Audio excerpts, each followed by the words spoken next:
Hi friends, this is your Python partner. Today we're going to talk about Json module. So Json stands for JavaScript Object Notation. So as the name suggests, it was first created for JavaScript, but because of its lightweight and as well as very simple data format, it has been adopted by many programming languages. And now it does not only belong to a single programming languages, many are using it. So here Python provides us the built-in Json module for us to work with Json data.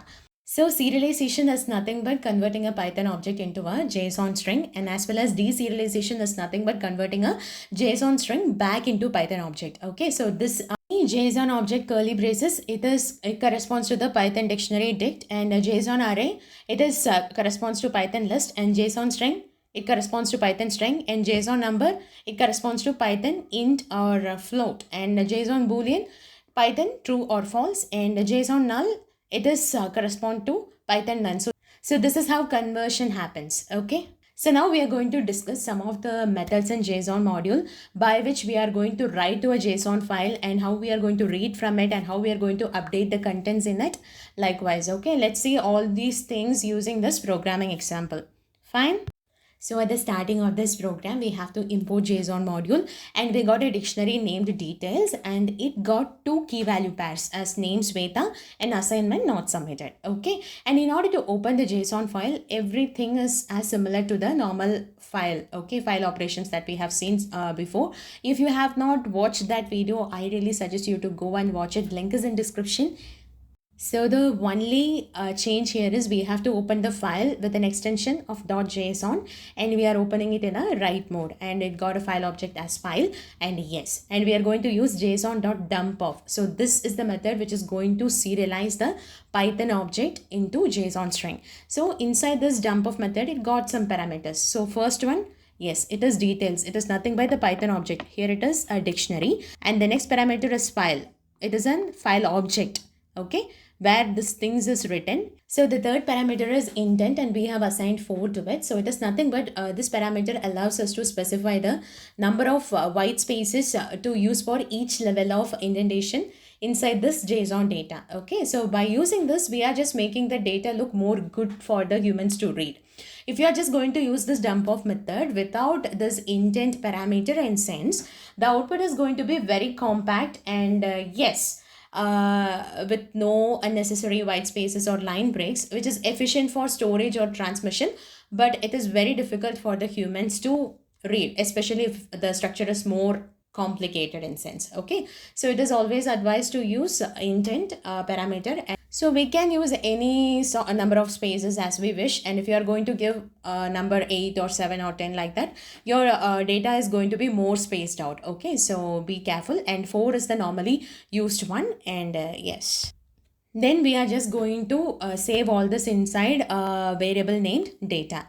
Okay, so this is how we have to write. Okay, and now we have to read. So how we have to do that? Of course, we have to open the file in a read mode. Okay, and as f is the file object, and we are just going to use json.loadoff, and load off inside that we have to pass the file object, which is f here. And what it is going to do, it is going to deserialize. Now the JSON string is converted back to Python object. Okay, and it is saved in the variable named contents. Okay, and now we are going to print the contents. Okay, yes. And I have used another one print statement to check the type of that contents. Okay, see the output. Of course, we got name Shweta, assignment not submitted, and the type is, it is a dictionary. Fine. So yes, deserialization happened here. So now we are going to see how to update the contents inside that file. Okay, so we have to open the file in read mode, and using json.loadoff, we are just going to pass that file object new here, and we are going to save all this contents in the variable new data. And here in new data, in the assignment key, I'm going to change the value as completed. Okay, yes, that is one way of updating thing. Another thing, yes, we can use update of method, where I'm just going to add another one new key value pair, that is score is equal to 100. Okay, so this is now a dictionary, right? So this two methods we could update the contents of a dictionary. Fine, now we have done what we really have to do about updation. So after updation, we have to write this contents back to that file. Okay, so we have to open the file once again in the write mode as file underscore obj. It is the file object here, and we are going to use json.dump off. Inside that, we are going to pass that new data, okay, which we have updated right now. Okay, then the file underscore obj, which is the file object here where this contents are written, and of course intent is equal to 4 I have given, and all this is copied into the new content. Okay, that is a variable. Fine. Now we have done the writing part.